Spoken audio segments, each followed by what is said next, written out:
दोस्तों, HDFC internet banking से किसी एसएमई आईपीओ में आसबा एप्लीकेशन कैसे लगाया जाएगा, उसके लिए गूगल सर्च बार में जाना है। यहाँ पे एचडीएफसी इंटरनेट बैंकिंग लिख के सर्च करना है। सर्च रिजल्ट में एचडीएफसी बैंक में लॉगिन होने वाले पेज का लिंक मिल जाएगा। इस लिंक पे क्लिक कर देना है। थोड़ी ही देर में पेज ओपन हो जाएगा। यहाँ पे लॉगिन का टैब मिलेगा, इस टैब पे क्लिक करना है। ड्रॉप डाउन आएगा, ड्रॉप डाउन में नेट बैंकिंग वाले टैब पे क्लिक कर देना है। एक नया पेज ओपन हो जाएगा। यहाँ पे आपको अपना कस्टमर आईडी या यूजर आईडी भरना है। उसके बाद अपने अकाउंट में लॉगिन होने के लिए पासवर्ड भर देना है।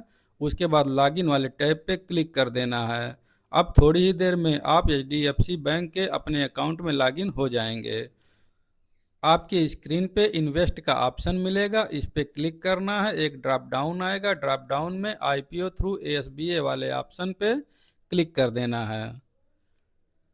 इस पेज में आपको आईपीओ मैंडेट के लिए अपना अकाउंट वेरीफाई कर लेना है। उसके बाद कंटिन्यू वाले टैब पे क्लिक कर देना है। यहाँ पे चेक बॉक्स पे टिक कर देना है।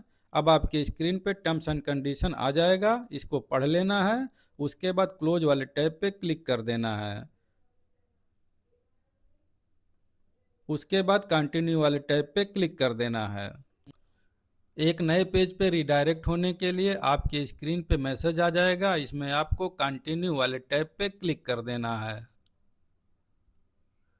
इस पेज में आपको I want to apply for IPO issue वाले ऑप्शन को सेलेक्ट करना है। उसके बाद सबमिट वाले टैब पे क्लिक कर देना है। अब आपके स्क्रीन पे जितने भी आईपीओ लाइव होंगे वो दिखने लगेंगे। उसके बाद आपको यहाँ पे आईपीओ का टैब मिलेगा, इस पे क्लिक करना है। यहाँ पे आपको सेलेक्ट कंपनी वाले टैब पे फिर से क्लिक करना है। एक ड्रॉप डाउन आएगा, जिस भी आईपीओ में आप अप्लाई करना चाहते हैं इस ड्रॉप डाउन में से उस आईपीओ को सेलेक्ट कर लेना है। आईपीओ सेलेक्ट कर लेने के बाद यहाँ पे आपको प्रोसीड का टैब मिलेगा, इस टैब पे क्लिक कर देना है। थोड़ी ही देर में आपके आईपीओ में अप्लाई होने वाला पेज ओपन हो जाएगा। अगर आपका डीमेट अकाउंट किसी अल्फ़ाबेट से शुरू होता है जैसे IN, तो आपको NSDL सेलेक्ट करना है। और अगर आपका डीमेट अकाउंट किसी न्यूमेरिकल नंबर से शुरू होता है तो CDSL सेलेक्ट करना है। जनरली जेरोधा, एंजल वन और ग्रो ऐप जैसे ब्रोकर्स के केसेस में CDSL ही सेलेक्ट करना होता है। डीपी नेम में आपको अपने ब्रोकर का नेम भरना है। उसके बाद बेनिफिशियरी अकाउंट नंबर में आपको अपने डीमेट अकाउंट का नंबर भर देना है, जो कि पूरी तरीके से 16 डिजिट का होता है। उसके बाद यहाँ पे आपको अपना डेट ऑफ बर्थ भर देना है। डेट ऑफ बर्थ भरने के बाद पेज में नीचे आ जाना है। बिड क्वांटिटी के नीचे वाले टैब में बिड क्वांटिटी भरना है, जितनी क्वांटिटी के लिए आईपीओ अप्लाई कर रहे हैं। उसके बाद अमाउंट के नीचे वाले टैब में अमाउंट ऑटो में भरा हुआ मिल जाएगा, इसमें कुछ नहीं करना है। उसके बाद कट ऑफ के नीचे वाले टैब में अगर आप एसएमई आईपीओ में अप्लाई कर रहे हैं तो इसको अनटिक रखना है, और अगर आप मेन बोर्ड आईपीओ में अप्लाई कर रहे हैं तो इसको टिक कर देना है। उसके बाद चेक बॉक्स पे टिक कर देना है और प्रोसीड वाले टैब पे क्लिक कर देना है।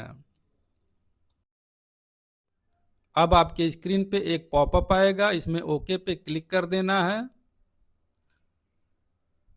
फिर से एक पॉपअप आएगा, इसमें एक कंफर्मेशन मांगा जाएगा, आपको कंफर्म वाले टैब पे क्लिक कर देना है। इस तरीके से एचडीएफसी के नेट बैंकिंग के द्वारा आपका आईपीओ आसबा एप्लीकेशन सक्सेसफुली सबमिट हो जाएगा और आपके स्क्रीन पे आपका आईपीओ एप्लीकेशन नंबर और ट्रांजैक्शन नंबर भी आ जाएगा। इसको कहीं नोट करके रख लेना है। Thank you.